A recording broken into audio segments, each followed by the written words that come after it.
뉴스 FM 조현지입니다. 우리 시대 다양한 분야의 명사들과 이야기 나눠보는 초대석 시간입니다. 3분의 시간이면 양치를 할 수도 있고요. 즉석밥, 즉석 카레를 데우기에도 충분한 시간인데요. 하지만 평소 YTN 라디오를 즐겨 듣는 청취자분들이라면 3분 차이 나지 라고 하실 겁니다.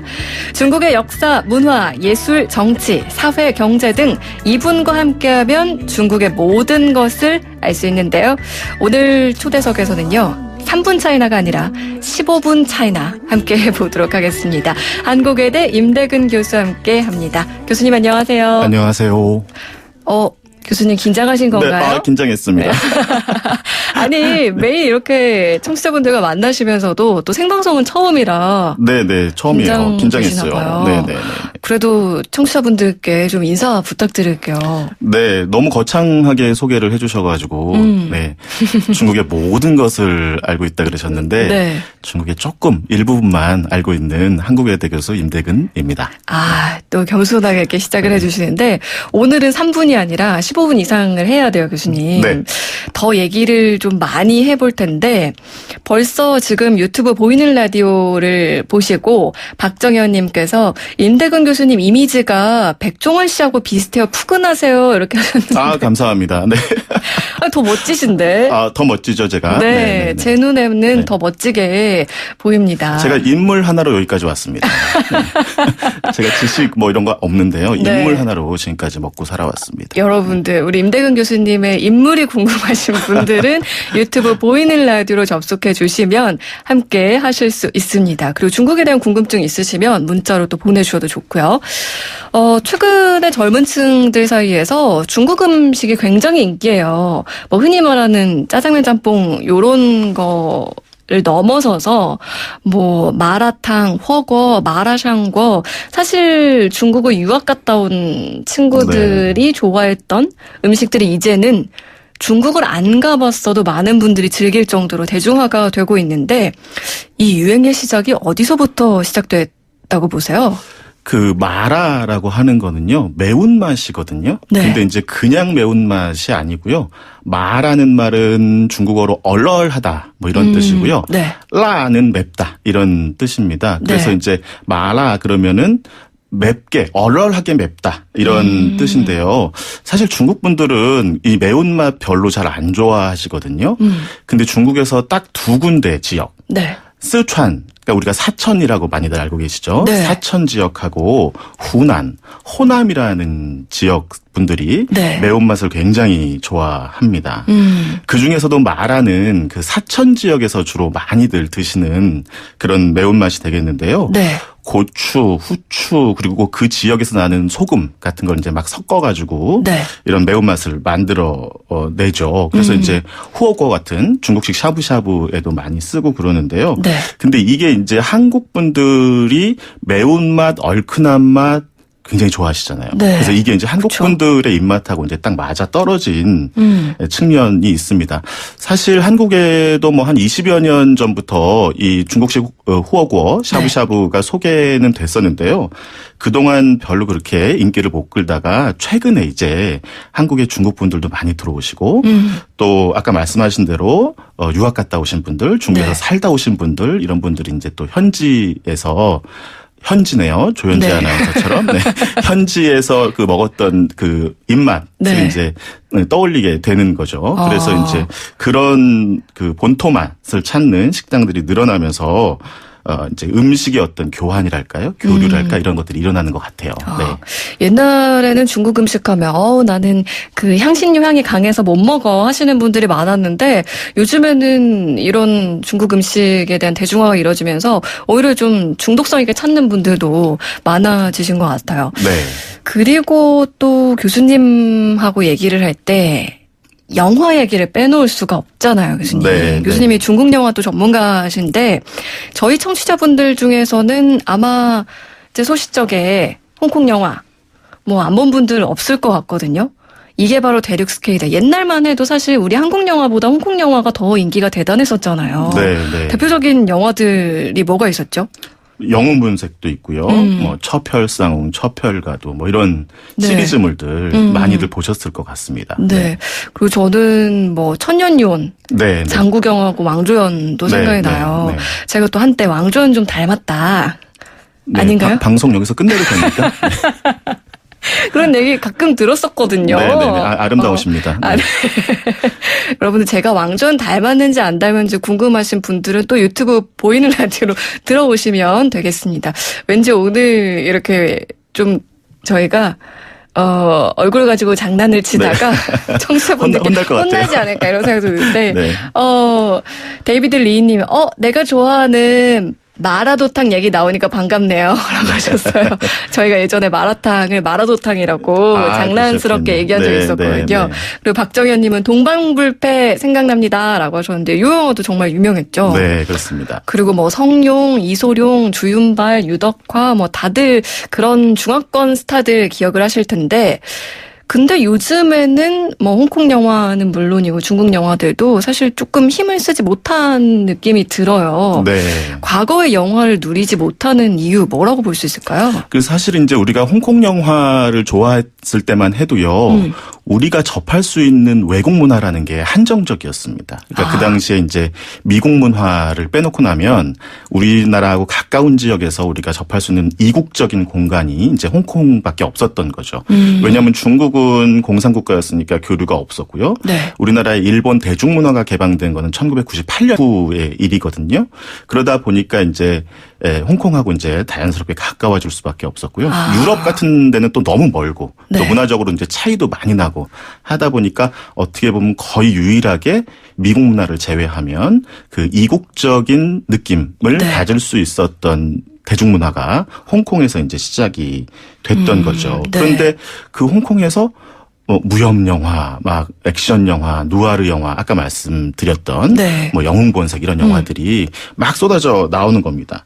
근데 보니까 막 사나이들의 우정과 의리, 거기에 또 멜로, 막 이런 게 섞여 있어요. 그러니까 이제 젊은 분들이 굉장히 좋아하기 시작했던 거죠. 그래서 네. 완전히 그냥 푹 빠지게 됐습니다.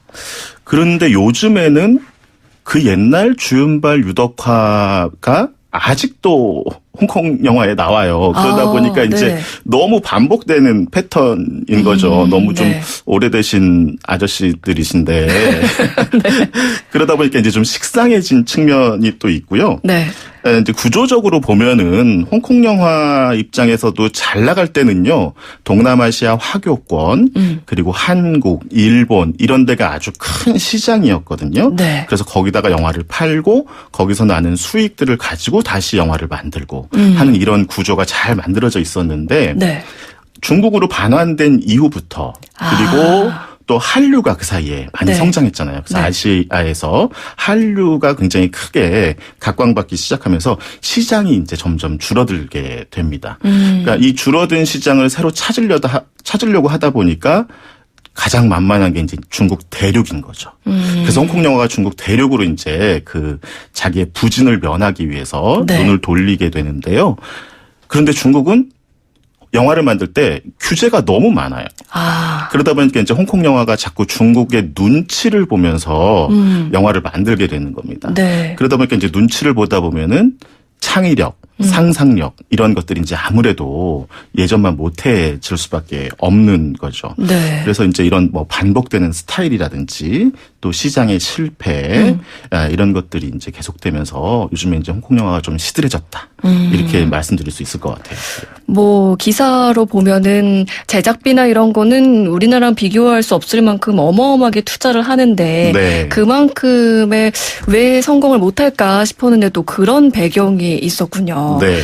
지금 9988 청취자님 두 분이 모두 중국을 공부하셨네요. 미녀와 미남이 중국 얘기하니까 좋아요. 라고 이렇게 보내주셨는데. 네, 훌륭하신 분입니다. 네. 선물 하나 드리시면 좋을 것 같습니다. 9988 청취자님. 네. 또 임대현 교수님이 저희 선물까지 또 참고 개방을 해주시네요. 자, 그리고 0677 청취자님은 현지 맞아 닮았어요. 이렇게 얘기를 해주셨어요. 왕조연 왕조연하고? 닮았다고. 그리고 뭐 치권, 뭐 소림축구, 뭐 이렇게 많은 분들이 당시에 좋아하셨던 영화 제목들을 이렇게 막 보내주고 계시는데 사실 지금 중국은요 미국과 무역 전쟁 중입니다. 네. G2에 지금 새 대결이 있는데 내일까지 미국에서 협상이 이루어지는데 미국이 지금 최후 통첩을 보냈어요. 10일부터 중국에 대해 추가 관세를 부과하겠다. 네. 사실 요게 우리나라에도 미치는 영향이 없지 않거든요. 네. 과연 단도직입적으로 교수님 누가 이길까요? 글쎄요. 제가 점을 좀 보고 와야 될 것 같습니다. 사실 이제 경제나 무역 분야는 제가 전문 분야는 아니라서 뭐 자세히는 잘 모르는데요. 일반론적인 차원에서 좀 말씀을 드려보면은요.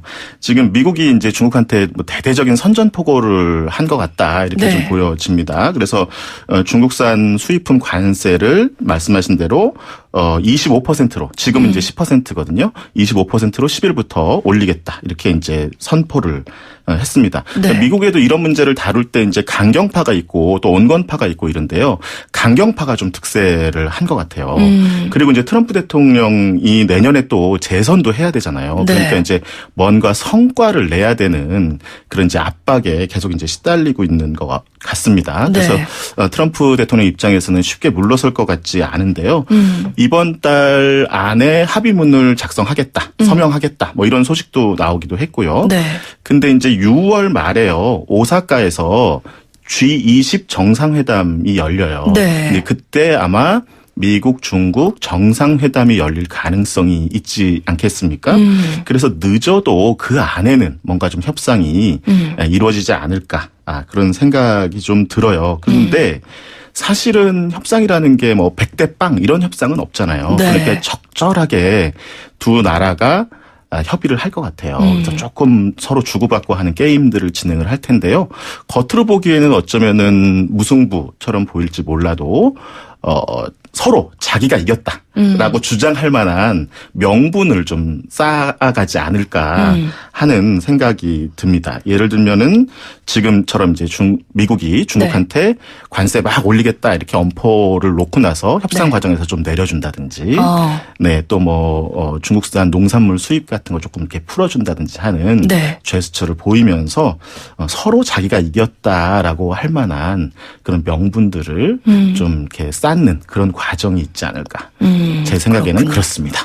또 이제 시진핑도 그냥 호락호락한 인물은 아니니까요. 한번 앞으로의 이제 향보를 지켜봐야겠습니다. 그리고 또 빼놓을 수 없는 게 최근에 1대1로라는 말이 중국 관련 기사에 정말 빠지지 않고 나와요. 뭐 아재 개그식으로 1대1로 맞짱 뜯다 할 때처럼 1대1로도 아니고 도대체 이게 뭔가요, 교수님? 쉽게 좀 설명해 주세요. 사실 역사적으로 보면은요, 중국이 세상에서 이 세계에서 최강대국이 아니었던 적은요, 최근 200년밖에 안 돼요. 그러니까 아편 전쟁. 그러니까 1840년에 일어나잖아요. 그 이후부터 이제 중국이 종이호랑이로 전락을 해가지고 그 세계 최강대국의 지위를 놓친 건데요. 그래서 이제 그 이후에 좀 이제 그 걸음을 삐끗한 거죠. 중국 입장에서는. 그런데 그래서 이제 미국한테도 밀리고 뭐 유럽한테도 밀리고 심지어는 그 대대로 자기한테 조공을 바쳐왔던 일본이라는 나라한테마저도 이제 밀리게 됩니다. 하지만 중국은 역사적으로 보면 제국의 꿈이 있어요. 제국을 경영해봤던 그런 나라입니다. 그래서 이제 중국이 지금은 조금 다시 잘 먹고 잘 살게 되는 그런 상황이 됐잖아요. 그러다 보니까 이제 정신줄을 좀 다시 잡고 우리가 다시 제국을 만들어야 되겠다. 강한 나라를 만들어야 되겠다. 이런 강박이 이제 막 발동을 하는 겁니다. 그래서 제국이었던 시절에 세계를 통치할 수 있었던 힘이라는 건 도대체 어디에서 나왔나 고민을 해봤더니 유럽과의 교류. 교류 하면은 중국 사람들 입장에서는 실크로드. 옛날에 이 실크로드가 크게 세 가지 노선이 있었거든요.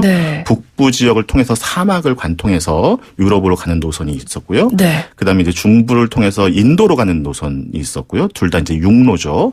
그다음에 아예 이제 해양으로 가는 노선이 있었어요. 남부 바다를 거쳐가지고. 근데 그 중에서 이제 북부 지역으로 가는 노선 하나하고 해양으로 가는 노선을 다시 복원하겠다는 겁니다. 그래서 1대1로 하면은 대가 이제 띠라는 뜻이죠. 우리 네. 뭐 요대, 혁대 이렇게 말하는 것처럼. 그래서 원 벨트, 원 로드 영어로는 이렇게 이제 쓰고 있거든요. 네. 그래서 이제 그런 루트를 복원을 해서 요즘에 힘든 나라들, 그 루트에 있는 힘든 나라들한테 네. 좀 경제적인 원조도 좀 해주고 우리가 돈을 좀 줄 테니 너희들은 우리한테 좀 체면도 좀 살려주고 뭐 이런 이제 기브 앤 테이크를 하는 거죠. 그래서 유럽 나라들 중에 이제 프랑스나 뭐 영국이나 이런 나라들은 그 의도를 너무나 잘 알아요. 네. 그래서 지금 조금 어렵다고 중국한테 돈 받으면 나중에 큰 코 다친다라는 걸 잘 알기 때문에 네. 굉장히 거부하고 있는데요. 이탈리아나 뭐 이런 나라들은 지금 너무 급하거든요, 사정이. 그래서 나중에 어떻게 될지언정 일단 좀 원조를 받고 보자. 경제적인 교류를 좀 해보자. 이런 이제 생각을 하고 있는 것 같아요. 그래서 이제 이런 전략을 통해서 중국은 점차적으로 이제 세계 여러 나라들에 대한 네. 자신들의 영향력을 더 강화하려고 하는 그런 취지, 의도라고 생각이 듭니다. 네, 또 그런 중국의 야심이 이 1대1로 속에 포함이 돼 있는데 교수님, 이 YTN 라디오의 3분 차이나 이제 진행하신 지 조금 되셨잖아요. 네.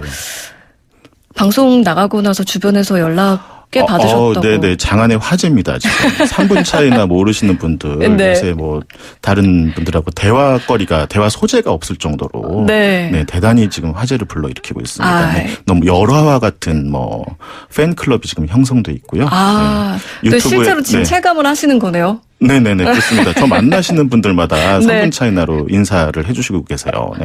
아니, 김인자님이 교수님 긴장하셨다더니 농담은 순발력 있으시네요. 이렇게 얘기해 주셨는데 방송 체질이세요. 이제 끝나갈 때 되니까 유머가 계속해서 나오고 감사합니다. 있어요. 3분 차이나 정말 솔깃한 내용들이 많아요. 뭐 중국인이 하루에 먹는 기름의 양, 짱깨와 짱꼴라의 유래, 뭐 환구시보가 강력 발언하는 이유. 뭐 사실 제가 중국어를 전공을 했지만 저도 되게 솔깃한 내용들이 많은데 이런 내용들은 여러분들 3분 차이나 본방 혹은 다시 듣기로 꼭 한번 확인을 해 주시고요. 교수님 짧게 홍보 한마디 해주세요. 중국은요, 우리가 피할래야 피할 수 없는 나라입니다. 중국을 잘 알아야 됩니다. 기분 나쁘다고 중국 공부 안 하면은요, 나중에 문제 생겼을 때 큰 코 다칩니다. 그래서 중국이 어떤 나라인지 평소에 잘 알아두고요, 또 그 대응법을 또 우리가 훈련을 해야 될 필요가 있을 것 같아요. 왜 살다 보면은 우리가 어떤 날, 오늘은 꼭 짜장면 먹어야 돼. 이런 날 있잖아요. 네, 그 짜장면 안 먹으면 안 되는 날. 네. 그래서 짜장면 한 그릇 드시고 나면 이렇게 든든한 날이 있는데, 저는 3분 차이나라는 프로그램이 이런 짜장면 같은 프로그램이 됐으면 좋겠습니다. 네. 3분 짜장면도 있지 않습니까? 네. 3분 차이나 짜장으로 네. 기억을 하면서 교수님하고 인사해 볼게요. 교수님 맨날 방송 끝낼 때 짜이젠 이렇게 네, 인사하시잖아요. 네, 이게 무슨 네. 뜻이죠? 또 만나요 이런 뜻입니다. 네, 그럼 네. 저희는 오늘 교수님과 짜이젠 하면서 인사해 볼게요. 교수님 네. 오늘 함께해 주셔서 고맙습니다. 네, 짜이젠. 짜이젠. 감사합니다.